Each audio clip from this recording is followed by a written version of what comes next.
Asha Philip, how are you, darling? You alright? I'm doing very well. Good to see you. Always nice to sit down with you. I ain't sat down with you for a minute. How was your winter? It was all going well till last weekend when I got sick.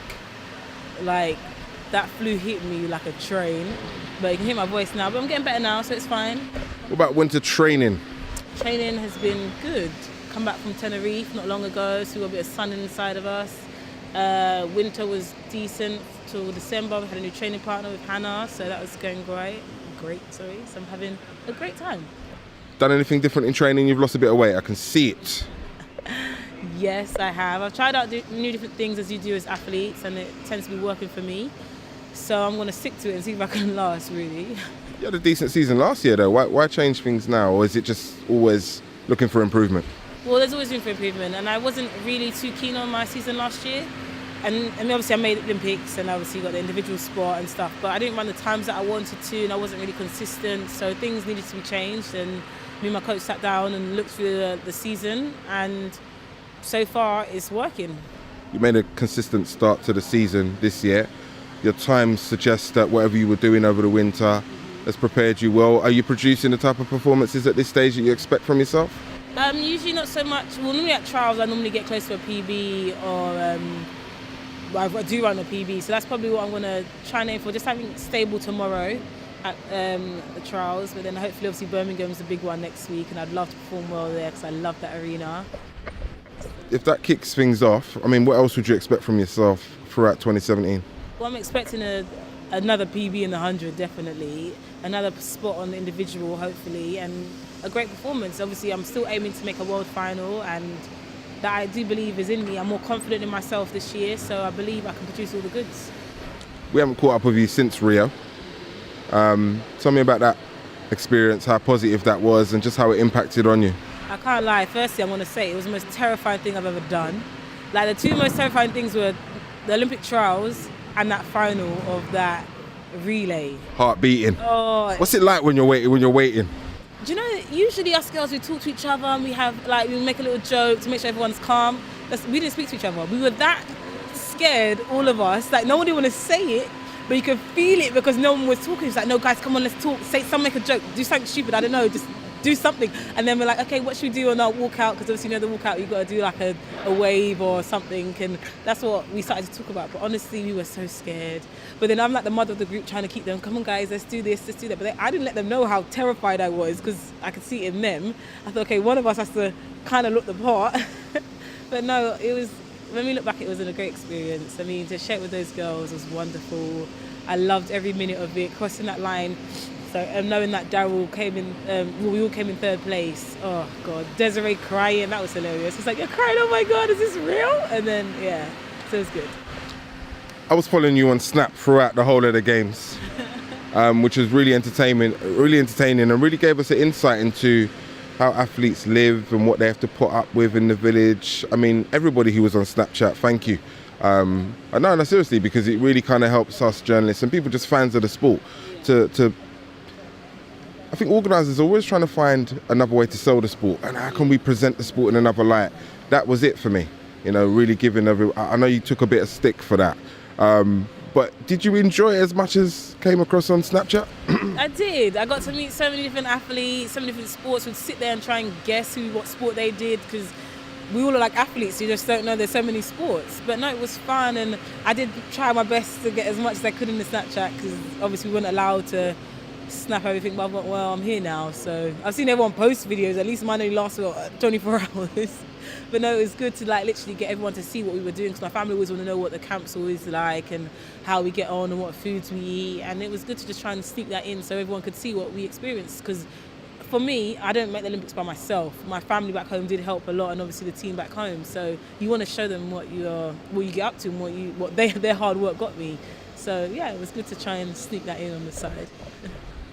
We caught up with Perry Shake Straighten recently, and she was telling us all about how you supported her, and offered pearls of wisdom for her to kind of get through the dark periods of her injury. For you, this was your first Olympic Games. You've had dark periods, injuries. How did you, tell me some of the things you told Perry, first and foremost, and how did you get through those periods? And did that contribute to you enjoying Rio to the extent that you did? With Perry, like, she's like family to me now, and I couldn't not let her know the truth, because there's people like to sugarcoat things, and they'll just basically say, well, yeah, this has happened to you. You can get back within a couple of years, maybe. And it's always a maybe, or they're not. Obviously, injuries are never a definite, I must say. But the fact that no one would give her what she really needed to hear.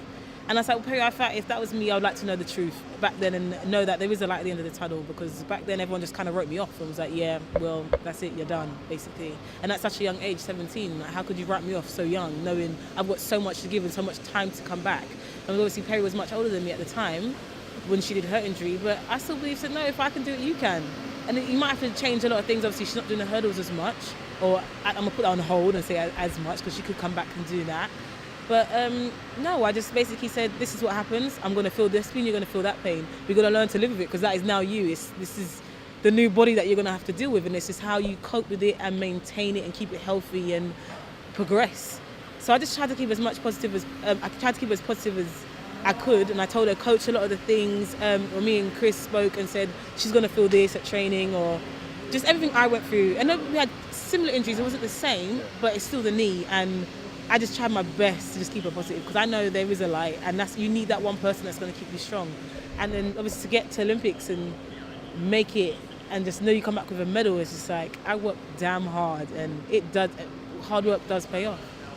I was going to say, when we were speaking to her, she was kind of really complimentary about the fact that those words that you offered her really, really helped. And I just wondered, did you have anybody to do that for you? My mum and my aunties, they were in my head every day. And it was hard to see past that. I was like 17, I had the world at my oyster. I could do whatever I wanted, and then boom, it was gone. But they coached me back mentally to say, like, it is possible and it can be done, because they had that faith and belief in me.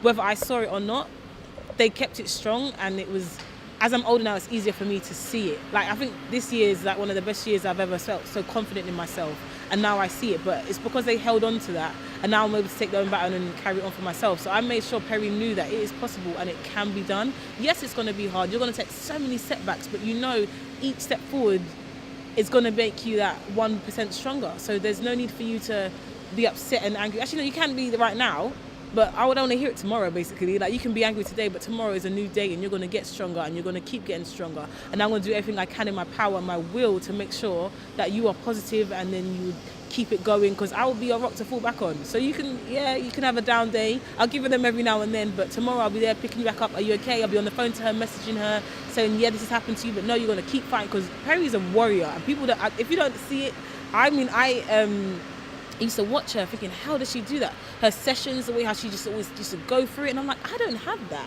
But I used to watch her and just feel like, I want what she's got. Maybe she might say the same about me, obviously coming back and being stronger, but Perry's a fighter, and I know she'll come back even stronger. Something in the London water, isn't there? Yeah. I mean, you talk about being a Londoner and having the World Championships back on your doorstep. We've had the Olympics, but it's the World Championships. This is just track and field. I cannot wait. I missed out on 2012, and I refuse to miss out on London 2017, and that is going to be amazing. Knowing that Stratford's only down the road for me, and that pain of missing the Olympics, I'm not going to feel it again. So I want everyone to come and watch London 2017, because track and field is a pinnacle of all Olympics in a way, and I want everyone to enjoy it. I want the crowd to be involved. I want to hear that roar, because every time I get to that stadium, I get so scared of the British fans, because they're so loud. And I want to feel that while I'm there, so I can't wait for it. Back to the last point I just made, was there a time that you didn't believe that you'd continue to be successful as an athlete, let alone make an Olympics, let alone reach the podium and have a medal to bring home to your family? Was there ever a moment you thought, this is not going to happen for me? Definitely. The day I actually did the injury, I remember lying on that mat thinking, oh my God, that's it, I'm done. Like, I've just broken my leg. That's all I could tell myself. And it took me a while to get back to me as a person, just being a normal kid at that age. And every day I just didn't really, I didn't think I would make it. Honestly, I mean, everyone knew I did track and field, and I tried my best to stay on the right road, but it was more like, yeah, I'd rather just relax and go out and be a normal student, because I was at uni at the time as well. And just like, I live life. And then obviously I saw the girls progressing, and there's me just plateauing across and not really becoming the athlete that my mum and my aunties always believe me to be. But honestly, they held that strong for me because I didn't believe in myself. I definitely didn't. But then as I came back and I ran like 12 seconds to my first race, and then it got faster and faster, and then PB started to come, I thought, well, maybe this is still me. Maybe this is still my job. And the fact that I'm still in it, and now this is my profession, this is my job, then yeah, the light has obviously changed and I can see it. You've already touched on the fact that you won a personal best this weekend. You're shooting for a personal best. It'd be nice to take home the win as well, wouldn't it? Definitely. I've got a streak going on, so I'd like to hold that maybe.